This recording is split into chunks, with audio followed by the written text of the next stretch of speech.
Hello, everyone. I'm Kevin Gosztola, joined by Rania, Khalek, and welcome to another episode of the Unauthorized Disclosure Podcast. Joining us is Medea Benjamin, a co-founder of CODEPINK. Thanks for joining us, Medea. So nice to be on with you. And it's great to have you on our show. I'd say kind of criminally, we haven't invited you on before, so it's very pleasant that's to crazy. have For you some joining us. reason. We've been doing this together for... criminals. Yes, we're not war criminals. We're just podcast criminals. Podcast criminals. But we want to ask you about the first 100 days. Of course, the metric that Joe Biden has applied to his administration was to set out an agenda for 100 days. And then as he set the expectations very low or not so high, however you want to view it, there's been groups like yours, like CODEPINK and other organizations that had their own agenda that they thought Joe Biden should meet and what he should do. And particularly since, CODEPINK's a peace group, you've been focused on foreign policy. So why don't you talk to us about what we've seen from Joe Biden and how you grade Joe Biden's administration on the first 100 days? Well, this happens every time a Democrat is in the White House, is that you feel like you're on the outs with a lot of your friends in domestic movements, and especially now because there have been a lot of good things domestically.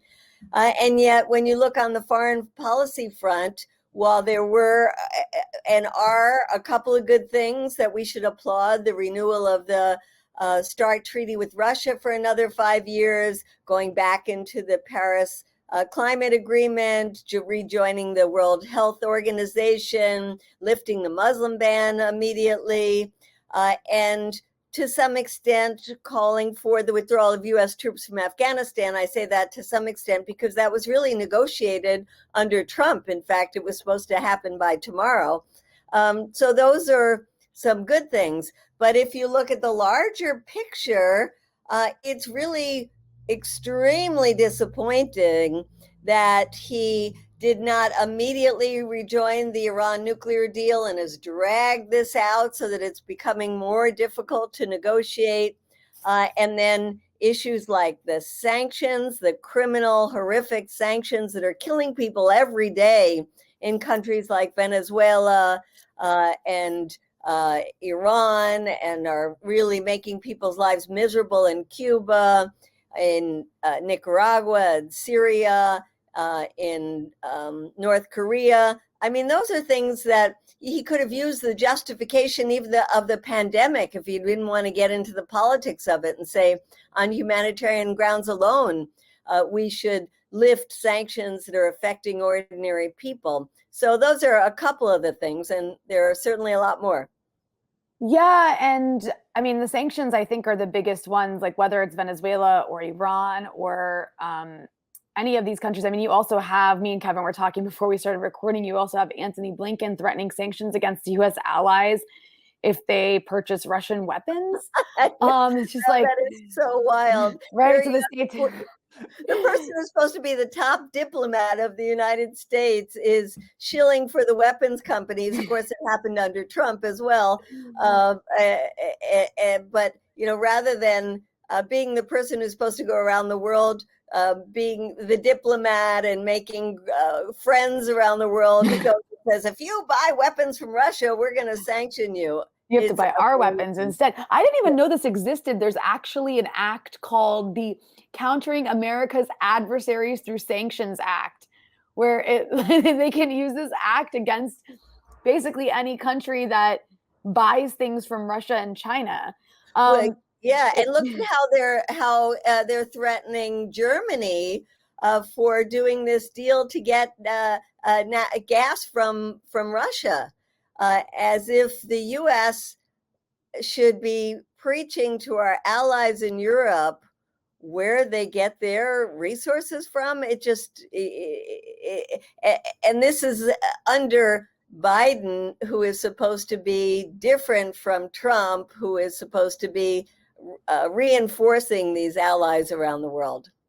And yeah, I guess, and I mean, I guess I want to ask you, because this is an issue that you've worked a lot around. There's the issue of the war on Yemen, which the Biden administration has received some, I don't know if I would call it praise, but I guess some applause for supposedly ending the US role, but have they really ended the US role?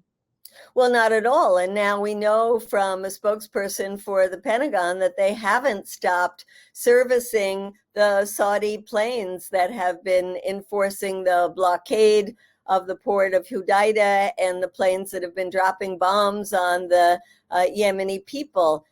It was a positive thing when Biden said, we're not going to sell offensive weapons to the Saudis. But, immediately I started thinking, that's a slippery slope. What is offensive and what is defensive?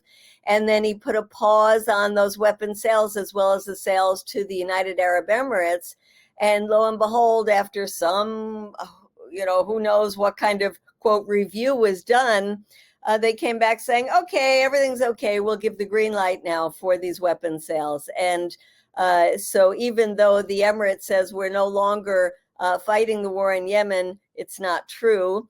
And secondly, it's a repressive monarchy. And third of all, why are we sending more arms to the Middle East, a region that, as you well know, Rania, is just awash in weapons?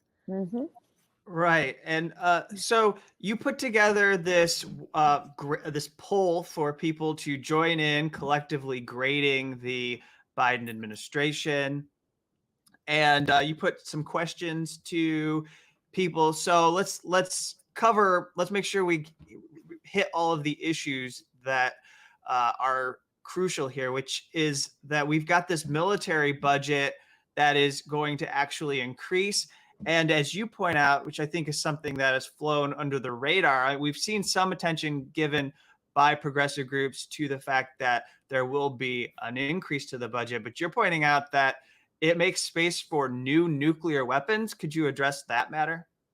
Well, this is actually something that was negotiated under Obama, that we would be spending, now it looks like $2 trillion over the next 30 years for modernizing our nuclear weapons, which is just abominable. We should absolutely cut out money for any new nuclear weapons. And what we should be doing is the exact opposite, especially now that there's a UN treaty in effect that says that the world should ban nuclear weapons. And here we are telling the Iranians, you cannot have nuclear weapons, and other countries around the world. Of course, we don't tell that to the Israelis.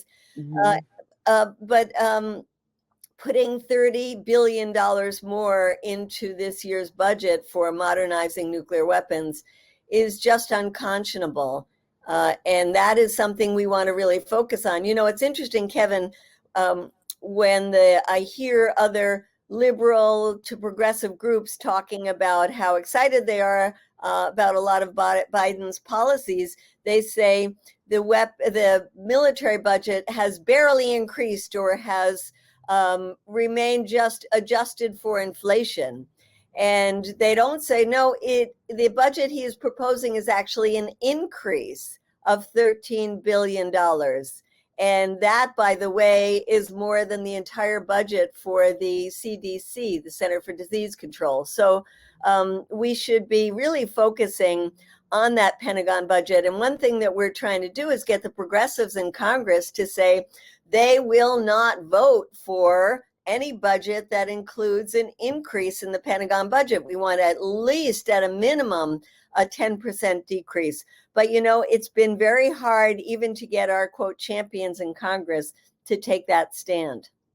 Then another issue that is raised in this poll is the issue of, I think you were kind of speaking to it when you mentioned the sanctions, but let's just raise it more explicitly because it is such a deep, dark problem right now, particularly in India. We're seeing the impact related to these waivers that could allow countries to locally manufacture the COVID-19 vaccines. What can you say about the impact of Biden's policy so far when it comes to not allowing people to have access to the intellectual property?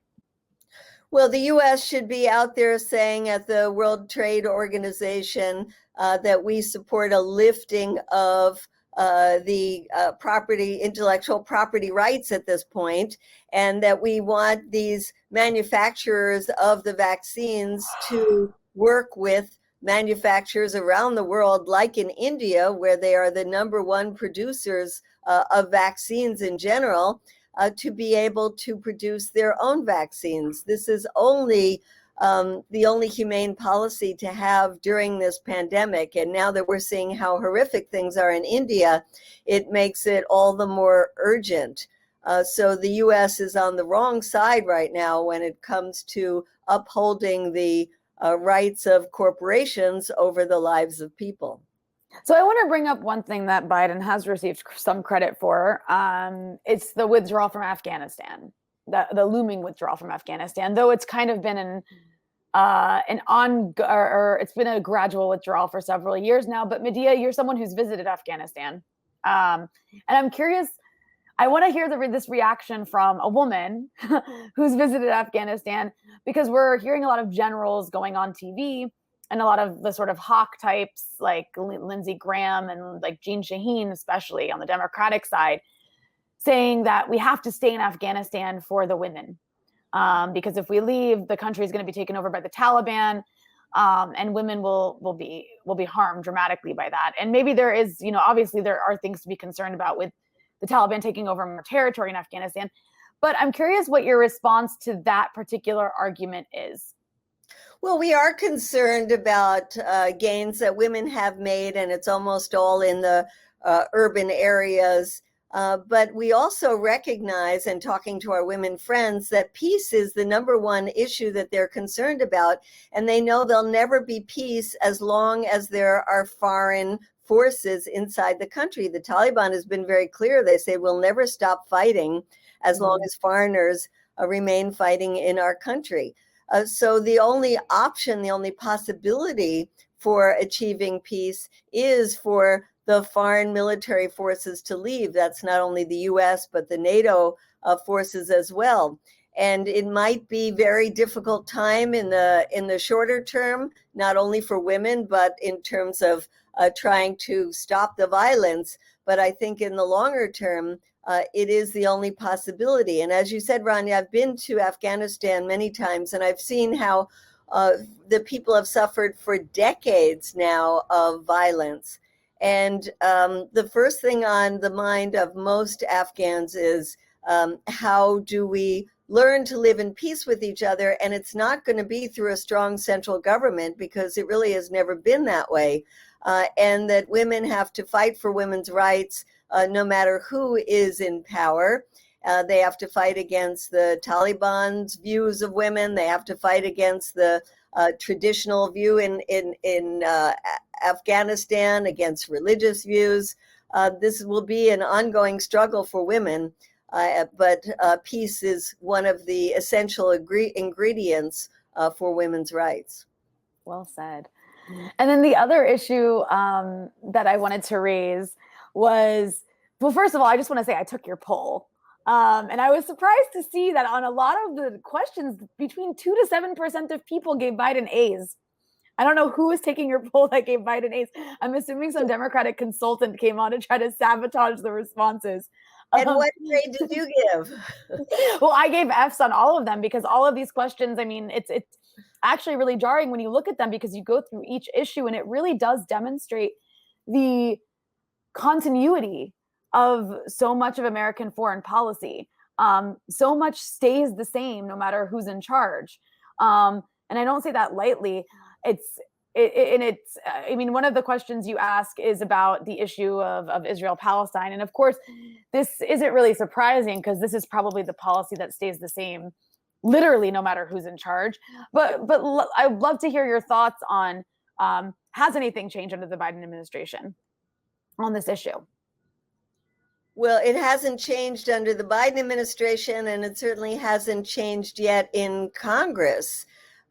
We have a bipartisan consensus that Israel is the greatest U.S. ally in the Middle East, and that Israel should be getting unconditional support. That means $3.8 billion every year.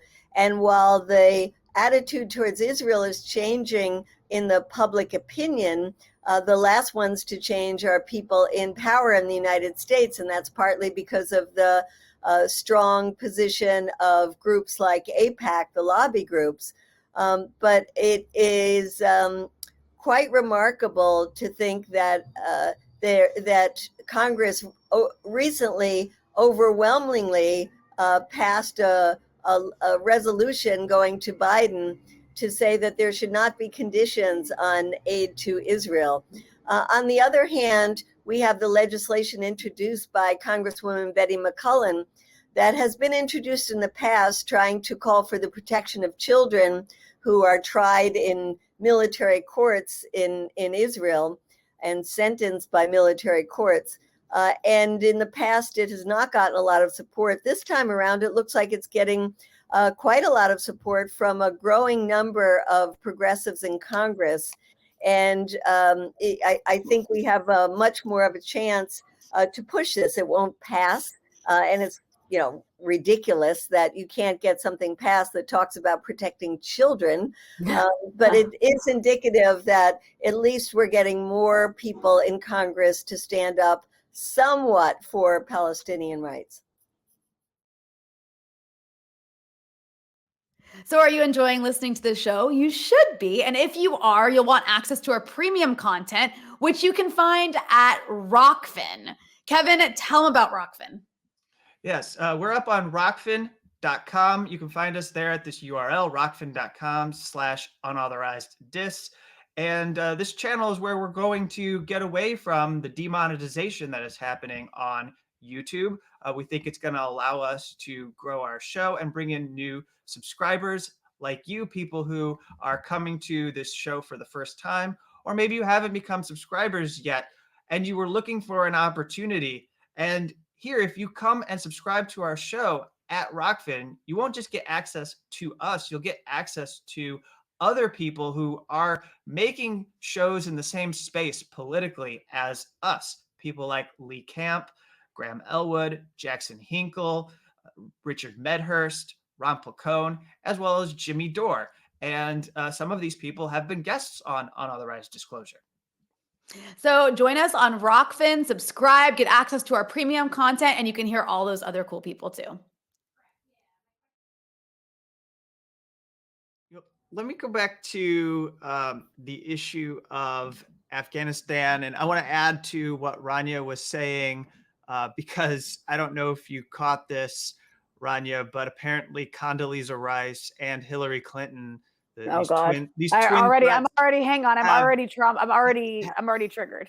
Have given a briefing to the House Foreign Affairs Committee suggesting that withdrawing from Afghanistan would be a bad idea and that eventually the United States would have to go back.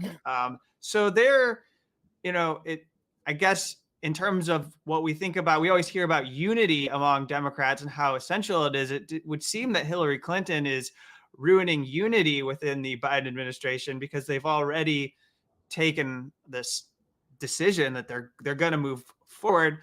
But, I want to raise a quote that we heard during his speech to Congress and get your reaction, because he made a statement, a clear statement about why we need to leave Afghanistan, something that I understand he's still going to have to sell to the Congress because they're even more hawkish than his administration when it comes to Afghanistan, and that has been the case for the last 20 years.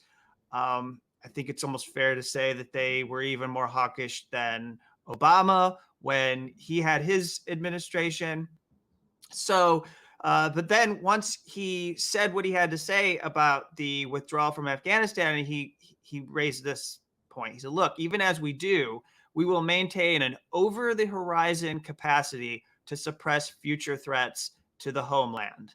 And then he went on to describe the ways that terrorism, he claims, has metastasized way beyond Afghanistan, and that those of you in intelligence, foreign relations, defense know that we have to be vigilant against Al-Qaeda and ISIS in Yemen, Syria, Somalia, Africa, Middle East, and beyond. Of course, Rania would be quick to jump in and point out that a lot of these threats are a result of our own interventions and involvement over the last 20 years.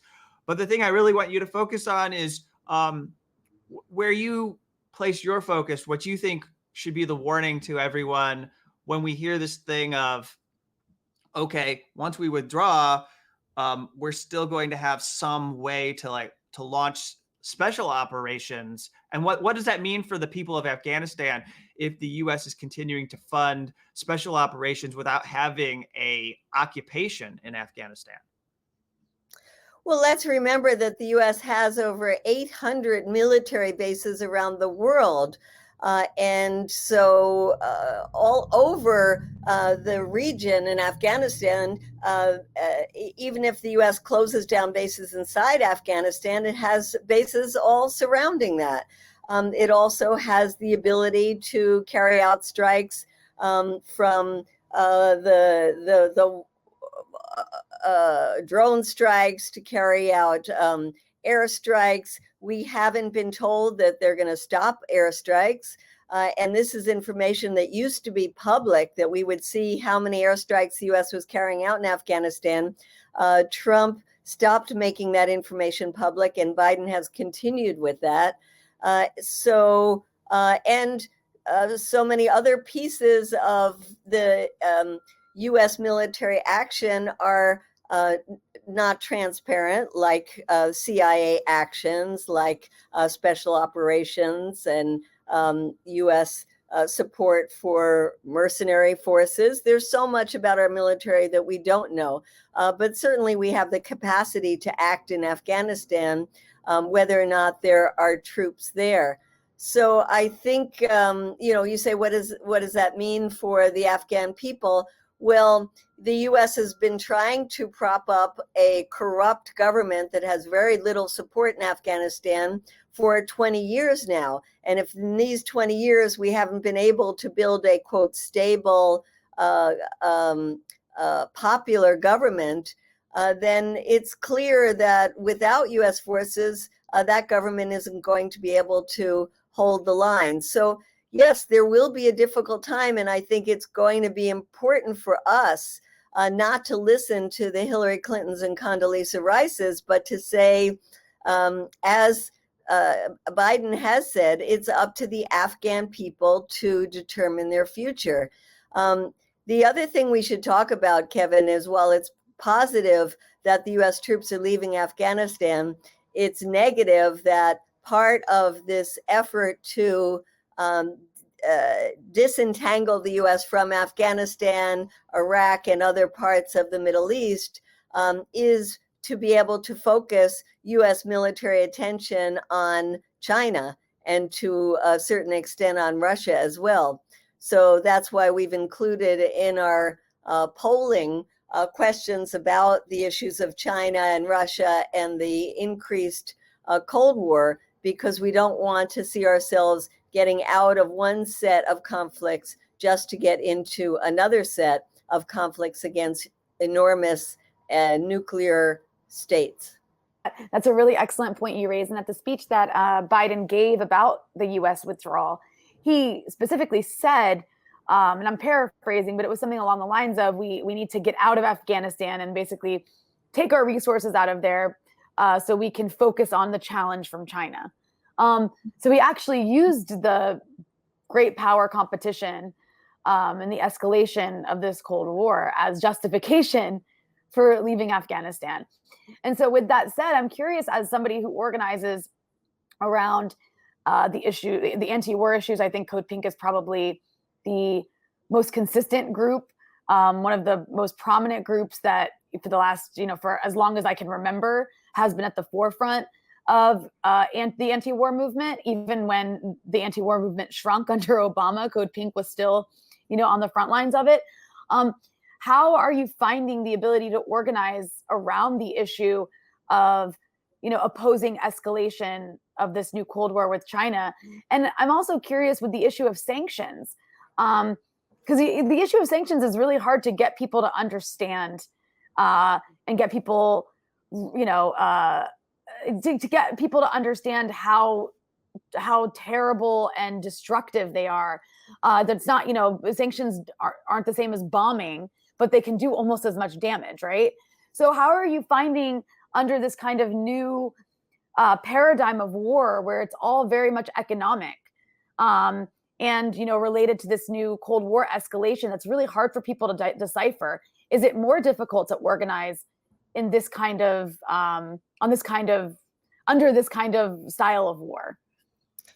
Well, first, it's always harder to organize anti-war work under Democrats. Right. And we saw the movement fall apart under Obama, and we're seeing that it's becoming very difficult under Biden as well. I'm on calls with all kinds of progressive groups working on all kinds of issues. And once again, I feel like the odd person out, because they're singing the praises of Biden on the issues that they're working on. And then I chime up and say, but, he's stoking up the Cold War with Russia. And many Democrats think that, Russia is responsible for Trump winning the election.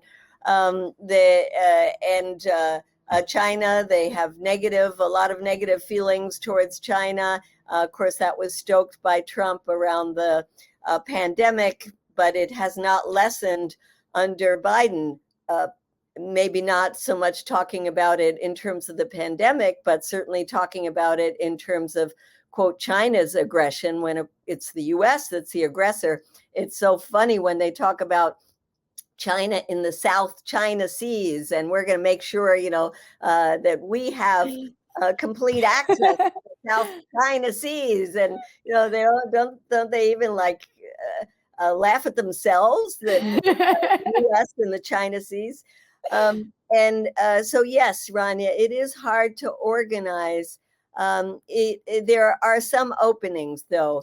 With the pandemic, it's clear that these are global issues and we have to work together, and that includes working with China.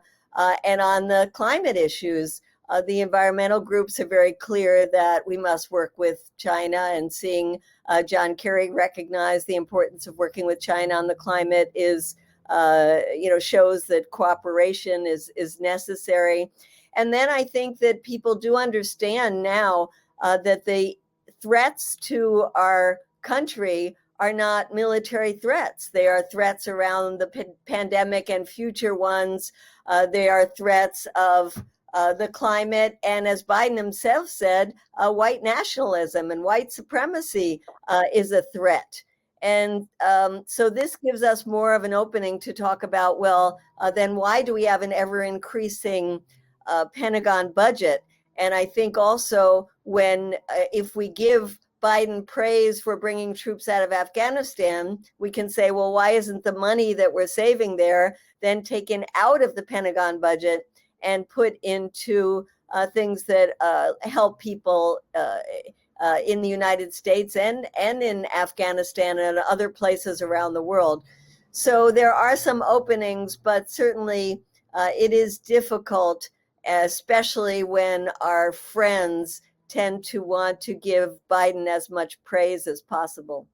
I love that you noted, and I think that's a really good way to put it, is that, as you noted, the actual threats that we face versus what we're being told are the threats. And when I think about actual threats we face, I think about the number of people who die every year because they can't access healthcare, because we have this insane privatized health insurance system that makes no sense. And I think about the people who work like 2 or 3 jobs and still, can't afford rent or their mortgages. And I think about kids who are going hungry. I think we had new numbers come out recently from the census, and something like 16% of American children don't have enough food to eat. And that's probably an underestimate. Live under the poverty line. And that's probably an underestimate, because the poverty, the standard we use for poverty line in the US actually should be much higher than we use. So it is interesting to see that. I think that it's actually harder to sell these wars and to sell this bloated defense budget to the American public, given the amount of financial distress that people in America are in, unlike in other developed countries. Yeah, unfortunately, the issue of the military budget is not something that's talked about in the media, and it's hard to get it in the public conversation. So it just sort of gets rolled over and increased every year without the debates that we should have. The fact that the Pentagon is the only entity in our government that cannot pass an audit, never has. The fact that there is so much waste and abuse within the military contractors. The fact that the weapons industry has so much control over the people in office, whether it's the Secretary of Defense who came from the board of Raytheon, or the members of Congress themselves who take money directly from the weapons industry, especially in those who are in the committees that determine the budget, like the Armed Services Committees. There is so much intertwining of the military-industrial complex with those who make decisions about the wars, and yet it doesn't get brought to the surface so that the public could see how corrupt it all is. I think it would be a mistake if I didn't acknowledge a really crucial report that came out and get your response. It came from the Inspector General's office within the United States Agency for International Development, which is USAID, is how most commonly we refer to this agency. And it looked at their efforts to deliver the quote unquote humanitarian aid, end quote, to Venezuela. And this Inspector General, I'm actually rather stunned that their review of the humanitarian assistance included this part of the, gave credibility to this, but it acknowledges that the delivery of aid was intended to pressure Nicolas Maduro and to serve the purpose of bolstering the so-called interim government of Juan Guaido, and that really this was all about regime change, even going so far as to point out that there were organizations affiliated with the UN that the United States was not willing to give aid. And then also there were at least a handful of organizations that were up for consideration that were against Maduro and for regime change, who were prioritized, except they didn't have the experience when it came to delivering aid. And so since you've been to Venezuela and you've covered this and also been harassed at airport security checkpoint over the fact that you've done this travel, I would like to get your response to having an Inspector General acknowledge what many activists have been telling people to recognize and understand. Well, it is good that this report came out. It's 2 years in the making. It shouldn't have taken so long. And it just does go to confirm what we had always been saying, which was that aid was supposed to be used to as part of a coup to overthrow the Maduro government. And this was part of a larger campaign that continues to this day, because the Biden administration continues to recognize Juan Guaido, a person who was never elected president and is no longer even head of the National Assembly, as the quote interim president of Venezuela, when there is a person who actually is the president of Venezuela, recognized by the United Nations. The Biden administration has not even taken the first step of saying, let's be realistic. Let's recognize who is in control in Venezuela. Whether or not we like them is not the question, but how can we move forward on a rational basis?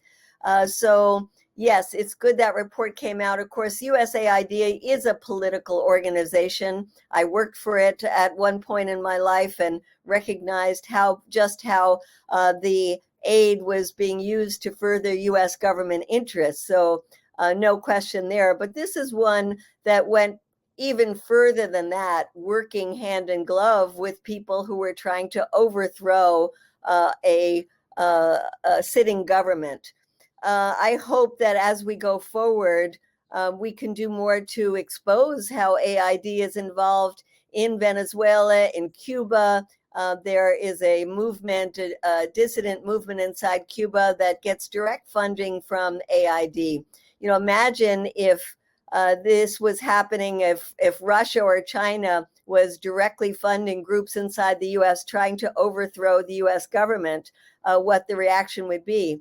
But that is what USAID has been doing for many years, and we have to expose it more and use reports like this to show that if we're are going to have any significant changes under Samantha Power, who is the head of AID now, it has to be to stop the political, overtly political use of our supposed humanitarian aid. And then lastly, I want to cover the war on whistleblowers, which is something that Code Pink is out there challenging and has been consistently challenging. This fact that Daniel Hale, a drone whistleblower, was forced to plead guilty to a charge rather than having them all dismissed. I'd like you to say a bit about Daniel, since I know he's someone you support, but then also say something about the fact that Julian Assange's case has not been dismissed at this point, because while you can say that certainly Merrick Garland is a much better person to have in the Justice Department than a Bill Barr or a Jeff Sessions, we just still do not have any indication that the agency is going to take any different approach to whistleblowers or press freedom in general. And meanwhile, this country is making pronouncements like it's way better than Russia or China when it comes to respecting the work of journalists. Well, first, let me thank you, Kevin, for all the fabulous work that you've been doing on this issue for a long time. In terms of Daniel Hale, we feel particularly heartbroken that he had to plead guilty and is facing jail time. We have worked at Code Pink on the issue of drone warfare for a long time. I wrote a book on it. We visited the victims of drone warfare or the families of victims of drone warfare in Yemen, in Afghanistan, in Pakistan.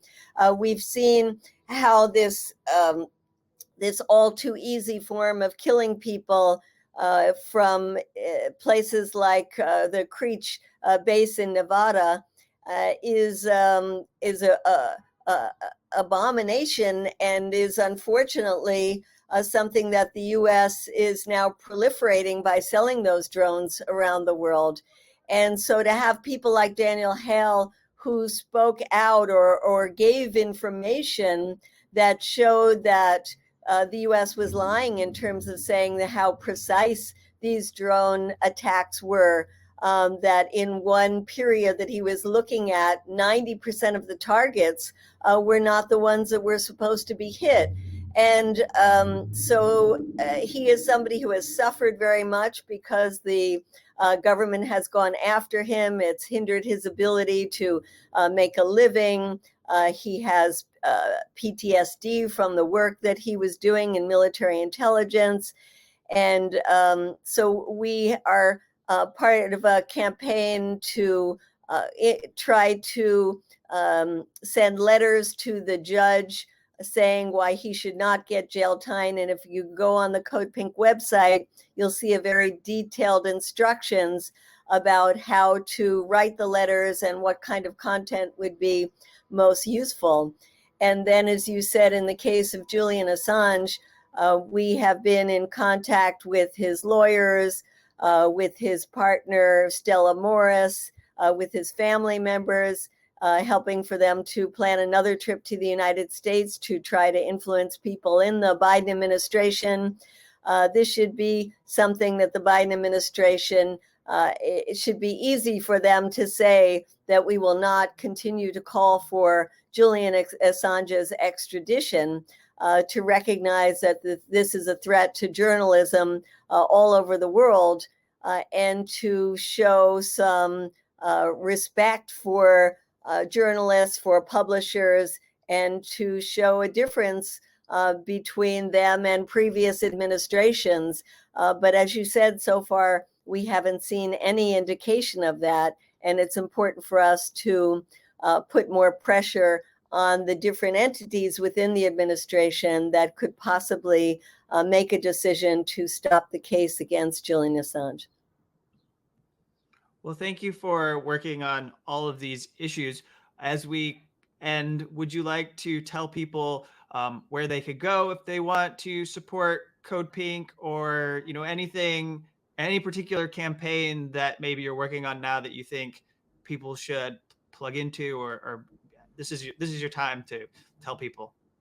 Well, I said that the peace movement lost a lot of its power under Obama. It wasn't able to really pick it up under the Trump administration, and it's hard under Biden. But I am excited about the work that we're doing in broad-based coalitions on a number of these issues. Right now, we're working to try to eliminate the money for nuclear weapons in the budget. And we're getting support from a broad base of groups that include environmentalists, to folks traditionally working on nuclear issues, to people that just want to see a redirection of that money, like the Poor People's Campaign. And we also have been making a lot of headway in hooking up with people in the movement for Black Lives to show the connections between the militarization at home and abroad, and the need to shift money from not only the police, but also from the Pentagon. And then we have at CODEPINK a very robust program around Latin America. So if anybody's interested in U.S. policy towards Latin America, it would be good to get in touch with us. China is Not Our Enemy campaign is very exciting and has some good actions that people can take. And then around the Middle East, we have had very strong campaigns boycotting the Saudi Arabia, Israel, the boycott, divestment, and sanctions movement there. So there's a lot of activism to plug into. If anybody is interested, just go to codepink.org. And the last thing I'll say is, while it's been difficult to get out onto the streets during this pandemic, we have developed a really fun and exciting program that takes place every single week on Tuesday nights called CODEPINK Congress. And it's where we take a different issue every week. It can be Burma, it can be whistleblowers, it can be how to get more youth organized in the peace movement, which is one where our next one, we have ones coming up that look at Saudi Arabia. And not only do we have some great speakers, but then we take time out at the end to do actions. And that means actually picking up the phone and calling our congresspeople, or or contacting this administration.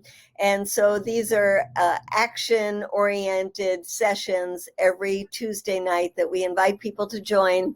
And you can just go on the codepink.org website and find more information. All right. Well, thank you, Medea, for joining, and thank you all for tuning in to the Unauthorized Disclosure podcast. We'll be back soon with another episode.